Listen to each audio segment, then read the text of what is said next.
सभी को प्रणाम।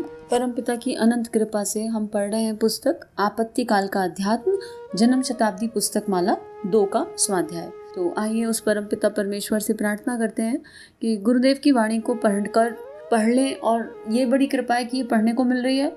और दूसरा, संतों की वाणी पढ़ के हर किसी को कुछ अलग मिलता है। वाणी एक, किताब एक, लेकिन सबके लिए कुछ अलग अलग लर्निंग्स होती हैं। जो चित्त पे संस्कार धुलना होता है उसके हिसाब से लर्निंग होती है। तो हम सबको हमारे भीतर वो जागृतता आ जाए और हमारे लिए जो लर्निंग बनी है, जो भी मिला हमारे लिए गुरुदेव परमात्मा ने सोचा है, वो सब हम सबके जीवन में उतर सके। इसी प्रार्थना से आगे बढ़ते हैं। पिछले स्वाध्याय में गुरुदेव ने बताया कि व्यक्तिगत महत्वाकांक्षाओं को हमें कम करना पड़ेगा अगर हम इसमें आगे बढ़ना चाहते हैं इस यात्रा में, और हमें अध्यात्म को एक साइंस के रूप में लेना पड़ेगा। और हमें ये मानना पड़ेगा कि अगर हम भगवान का काम करेंगे तो भगवान हमारा काम करेंगे। हमें आपत्ति काल में समझना पड़ेगा कि आपत्ति काल केवल अपने ऊपर समस्या आ जाए और वो आपत्ति काल है, अगर हम उसका इंतज़ार करते रहेंगे तो समस्या बढ़ती चली जाएगी, बहुत बढ़ती। और साथ में एक सिद्ध महात्मा बनने की कोई आवश्यकता नहीं है। हमें ये समझना होगा कि हमें भगवान से पार्टनरशिप करनी है, उनकी कंपनी में बीमा कराना है, और फिर चीज़ें अपने आप स्वयं घटित होती रहेंगी। आगे गुरुदेव लिख रहे हैं, सामान्य भारतीय जिस स्तर का जीवन यापन करता है वह वहाँ तक अपने आप को सीमाबद्ध कर ले तो आपत्ति काल में युग की मांगे और समय की मांग के लायक कुछ कर पाएंगे। अगर आपकी महत्वाकांक्षा जिंदा रही तो आप कुछ नहीं कर पाएंगे, क्योंकि आदमी की महत्वाकांक्षाओं की पूरे होने की कोई गारंटी नहीं। आपत्तिकालीन इस युग संध्या में अपने कर्तव्यों का पालन करने के लिए अगर आपकी इच्छा है तो आपको भगवान के कार्यों में सहायक होना चाहिए, और योगाभ्यास का साधना का पहला कदम यह मानकर चलना चाहिए कि हमारे लिए इतना ही काफ़ी है जितने में हमारा गुजारा हो सके। औसत भारतीय स्तर के हर आदमी के हिस्से में जितना आता है उसी स्तर का आप अपने और अपने परिवार का खान पान और रहन सहन एवं संग्रह बना लें। मित्रों, महत्वाकांक्षा अगर आपके दिमाग पर हावी हो रही है तो हमको कहना पड़ेगा कि आपत्तिकालीन युग में आप कुछ नहीं कर पाएंगे।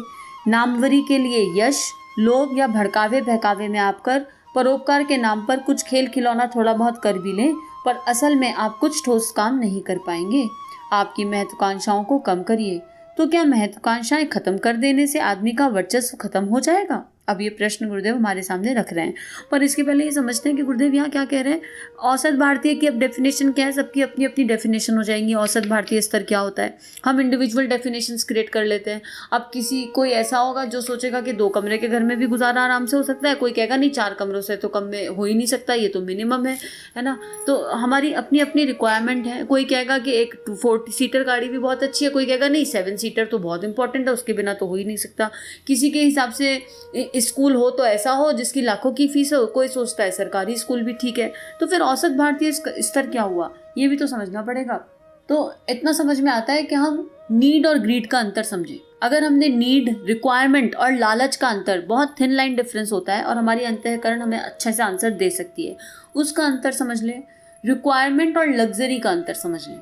अगर रिक्वायरमेंट और लग्जरी, मेरी आवश्यकता क्या, और लग्जरी के लिए तो जितना मर्जी इकट्ठा कर लो। अब यहाँ ये नहीं कहा जा रहा कि लग्जरीज को ख़त्म कर दो और लग्जरीज पे मन को ऐसे कस लो और मन को टाइट कर लिया और कोई लग्जरी पूरी ही नहीं करेंगे और फिर मन में रह जाएगी इच्छा, तब भी कर्म बनेगा। अब मान लो मेरे मन में है कि मुझे 2 जोड़ी कपड़े खरीदने हैं और पर्टिकुलर ड्रेस खरीदनी है और मेरी रिक्वायरमेंट नहीं है, उसकी लग्जरी है, तो मैं ये देखूं कि मैंने अपनी नीड के जितने भी काम थे वो पूरे हो गए नीड के, और जो भी सेवा मुझे करनी चाहिए थी कर्ता भाव से मुक्त होकर वो हो गई। और उसके बाद फिर उसके बारे में सोचूं, और मन को 2 खरीदनी है तो 1 खरीद ली, 1 के बारे में सोच लिया अपनी व्यवस्था देखते हुए, क्योंकि नहीं खरीदा और मन पूरे फिर साधना कर रहे हैं, कुछ भी कर रहे हैं और मन उस ड्रेस में अटका है, वहाँ पड़ा हुआ है। वो देखी थी एक जगह पे और वो ली नहीं थी क्योंकि वो ऐसी थी या कॉस्टली थी, और हमें तो अपने आप को कस के रखना है। तो क्या होगा, चिंतन तो उस ड्रेस पे अटका है ना, तो चिंतन को भी समाप्त करना है। तो हम अपने अंदर से पूछें नीड और ग्रीड, रिक्वायरमेंट और लग्जरी, और एक लाइन खींचें, और फिर धीरे धीरे, अभी गुरुदेव ने पहले बताया एकदम हाई लेवल पे जाने की जरूरत नहीं है, स्लोली धीरे धीरे आगे यात्रा को चलाएं। आगे अब ये जो मन में डाउट आता है, कह रहे हैं मनुष्य है, महत्वाकांक्षाएं खत्म हो जाएंगी तो हमारा तो वर्चस्व ही, हमारा तो आइडेंटिटी खत्म हो जाएगा, फिर तो जीवन जीने के लिए रह जाएगा। तो गुरुदेव उसको समझा रहे हैं, नहीं बेटे, उसके पॉइंट बढ़ा दें, दिशा बदल जाएंगी। जीवन को बड़प्पन की अपेक्षा महानता की दिशा में मोड़ दें कि हम महान बनेंगे। महान किसको कहते हैं?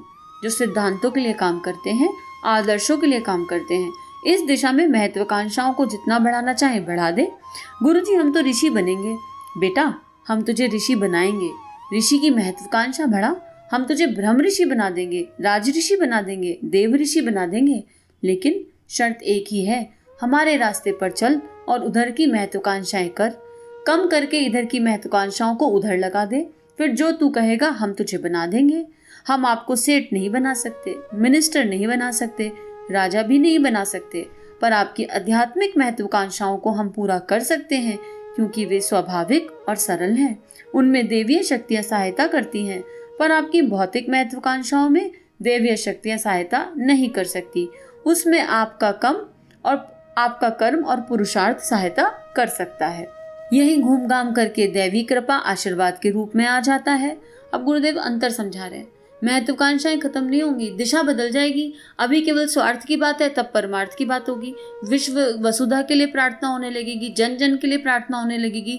मेरा पति, मेरा बच्चा, मेरा परिवार, मेरे माँ बाप, मेरा ये, मेरा वो, मेरी गाड़ी, मेरा बंगला, सब मेरा मेरा। बकरी की जैसे मैं जो हम करते रहते हैं, गुरुदेव ने महाकाल और युग प्रत्यावर्तन प्रक्रिया में बड़ा अच्छा लिखा है। बकरी की जैसे मैं कब तक करते रहोगे? इस मैं से ऊपर उठ जाएंगे और मन में संग्रह की इच्छा ही समाप्त हो जाएगी। और फिर तो किसी का दुख दिखेगा तो वो करुणा ऐसी जागृत होगी ऑटो पायलट मोड पर। तो गुरुदेव कह रहे हैं अपनी महत्वाकांक्षाओं को दिशा दे दो, इनको बदल दो। मन में सेवा, परमार्थ, करुणा, दया, ये सारे भाव जागृत हो जाएं। दो देवीय गुण है, आत्मा के मूल गुण, प्रेम, ये सब जागृत हो जाए। मन से अहंकार चला जाए, लोभ चला जाए, ईर्ष्या चली जाए। अभी तो बाजू वाला तरक्की कर ले तो अपने पेट में दर्द हो जाता है। अगर किसी ने मुझे, और अभी तो ऐसा भी हो जाता है कई बार, मैंने किसी को कुछ माध्यम बन के सिखाया और वो चेतना मेरे से कुछ ऊपर करके ले जाए, तो मन में आ जाएगा अरे यार ये ऊपर कैसे चले गए, बहुत मैला है ये मन, इसको अंदर से देखने की कोशिश कीजिए। ऐसा हो जाता है हमारे साथ। तो गुरुदेव कह रहे हैं कि सब कुछ बना देंगे, ब्रह्म ऋषि, देव ऋषि, ये वो, पूरी दुनिया का जो भी टाइटल तुमको चाहिए सब दे देंगे। अपने ऊपर काम करो। और अगर मैटेरियलिस्टिक महत्वाकांक्षाएं तो उसमें हम कुछ नहीं कर सकते, करते रहो मेहनत। ये तो वही बात हुई, पूरा टाइम लगे रहे, मेहनत करी, पूरी जमा पूंजी लगा दी और उसके बाद फिर भी खुशी नहीं मिली। बात हो रही थी ना कल, मैटेरियलिस्टिक चीज़ों से परमानेंट हैप्पीनेस में नहीं मिल सकती। ये हो सकता है जब आप इस यात्रा पे चलो तो लोग आपको समझ ना पाए, कोई बोले भगवान है, इंसान नहीं है, ऐसे हैं वैसे हैं, हो सकता है इस तरह की टिप्पणी सुनने को मिल जाए। अगर मैं नहीं होगा तो कोई टिप्पणी बुरी नहीं लगेगी। कोई कुछ कहे, मान लो कोई आपको कहे ये तो भगवान बनने की कोशिश कर रहे हैं, तो वो किसको कह रहे हैं? आपको नहीं कह रहे हैं, आपके द्वारा जो कर्म हो रहे हैं, जो वो परमात्मा करा रहा है उसको कह रहे हैं। तो जो कहा जाए परमात्मा के चरणों में रख दो कि भगवान जी इनको दिख नहीं रहा ना कि कौन काम कर रहा है, काम तो आप कर रहे हो। तो ये जो महान बोल रहे हैं हमें नहीं बोल रहे, आपको बोल रहे हैं, भगवान के चरणों में रख दो अंदर से उठा के। तो आगे गुरुदेव क्या कह रहे हैं, उसमें आपका कर्म और पुरुषार्थ सहायता करेगा। घूम घाम कर दैवीय कृपा आशीर्वाद के रूप में आ जाती है।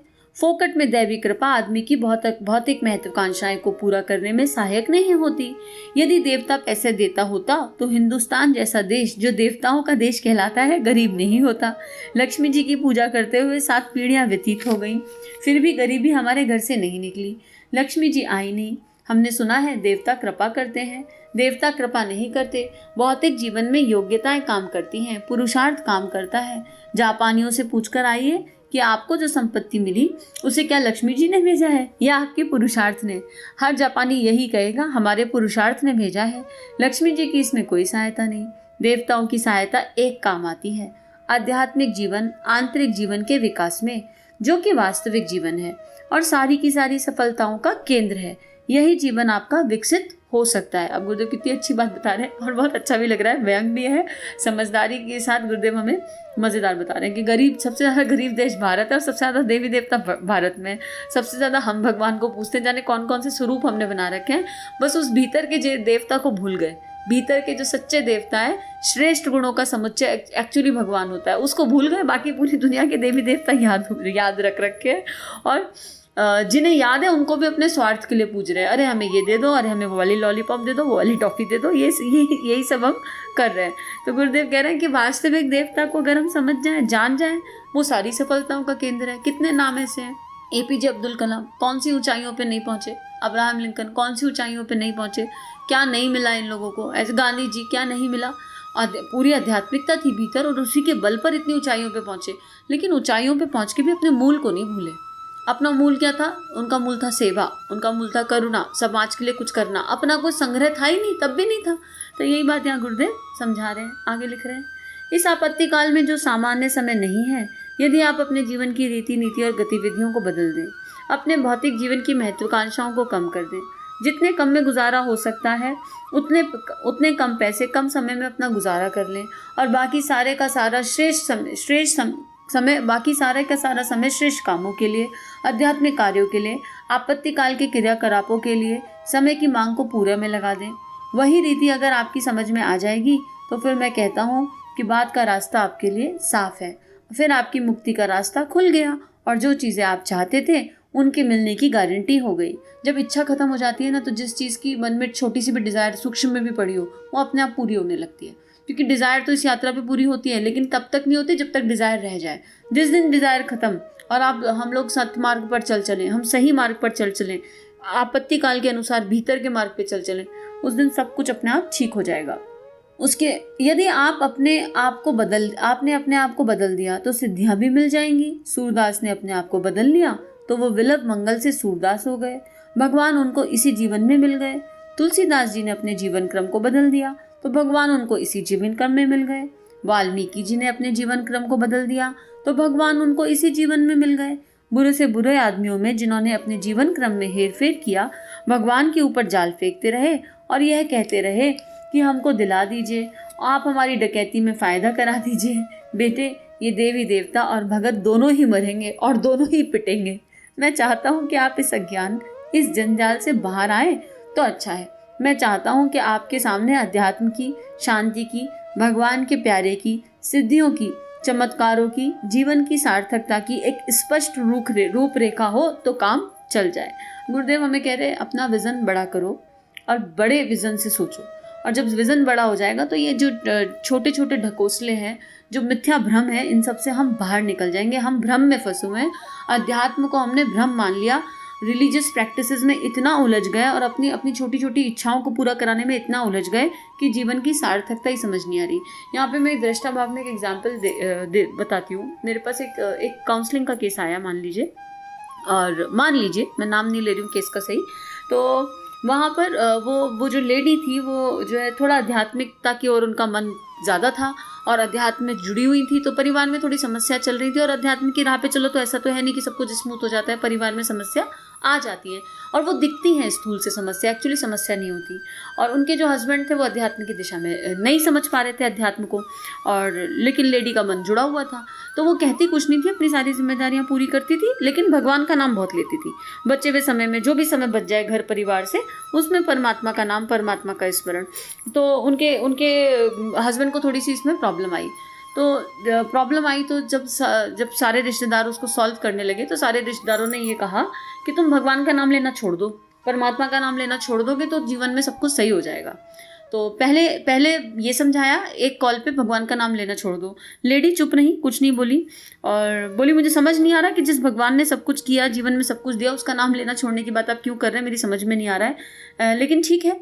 और 1 घंटे बाद फिर से फ़ोन आता है परिवार का, सब लोगों का, कि परिवार में सब कुछ ठीक हो जाए और अच्छा हो जाए, तो इस भाव से ये वाला पर्टिकुलर पाठ करना है दिन में 4 बार, उसमें 5 घंटे लगेंगे, वो पाठ करोगी क्या? अब विचार कीजिए, मैं मन में विचार कर रही थी ये सब सुनकर कि अभी एक घंटे पहले आप बोल रहे हो भगवान का नाम लेना छोड़ दो, और दूसरे घंटे आप बोल रहे हो कि साकाम भाव से और ये वाली लॉलीपॉप मानने के लिए भगवान का नाम ले लो। अभी भी हैं तो भगवान को ही मानना चाह रहे हैं ना, इसलिए भगवान का नाम लेना छोड़ दो, क्योंकि भगवान का नाम लेने से तुम्हारे घर में समस्या आ रही है, ऐसा सबको प्रतीत हो रहा है। और 1 घंटे बाद अब इसलिए इस वाले पर्टिकुलर भगवान का नाम लो कि भगवान का ये वाला नाम लोगे तो तुम्हारे घर की समस्याएं सॉल्व हो जाएंगी। क्या करें इस विडंबना का? अगर हमारे समाज में अभी भी ये चल रहा है, अभी क्या कर सकते हैं? कुछ किया जा सकता है। अब क्या आप उस लेडी को गाइड करोगे, क्या समझाओगे? मैं तो मतलब शून्य रह गई जब ये मैंने सुना, तो मेरी समझ में नहीं आया। और एक बस चेहरे पे मुस्कान आई और ये तो समझ में आ गया कि भगवान ये मार्गदर्शन कर रहे हैं कि भैया भगवान का नाम लेना मत छोड़ो, अपने अंतःकरण की सुनो, आत्मा की आवाज़ को सुनो और सबकी सद्बुद्धि के लिए, अपनी सद्बुद्धि के लिए और सबकी सद्बुद्धि के लिए प्रार्थना करो। इसके आगे कुछ नहीं हो सकता। तो आज का स्वाध्याय यहीं पे समाप्त करते हैं। सभी को अनंत अनंत प्रणाम, सभी को बहुत बहुत सारा थैंक यू। और फिर से एक प्रार्थना, मुझे नहीं पता ये प्रार्थना हो सकता है मेरे मैं की भी हो, लेकिन आप लोगों के माध्यम से मेरा स्वाध्याय चल रहा है, इस आत्मा का स्वाध्याय चल रहा है, तो आत्म स्तर पर हम एक दूसरे के लिए प्रार्थना करते हैं कि हम सबका स्वाध्याय, और स्वाध्याय मतलब आत्मा का अध्ययन, स्वाध्याय स्व का अध्ययन, ये स्वाध्याय किताबों के माध्यम से, साधना के माध्यम से, उपासना के माध्यम से नियमित चलता रहे। सभी को थैंक यू। हमारे YouTube चैनल को सब्सक्राइब कीजिए और बेल आइकन पर क्लिक कीजिए ताकि आने वाली सभी वीडियो की नोटिफिकेशन आपको मिलती रहे। आप सभी को बहुत बहुत थैंक यू।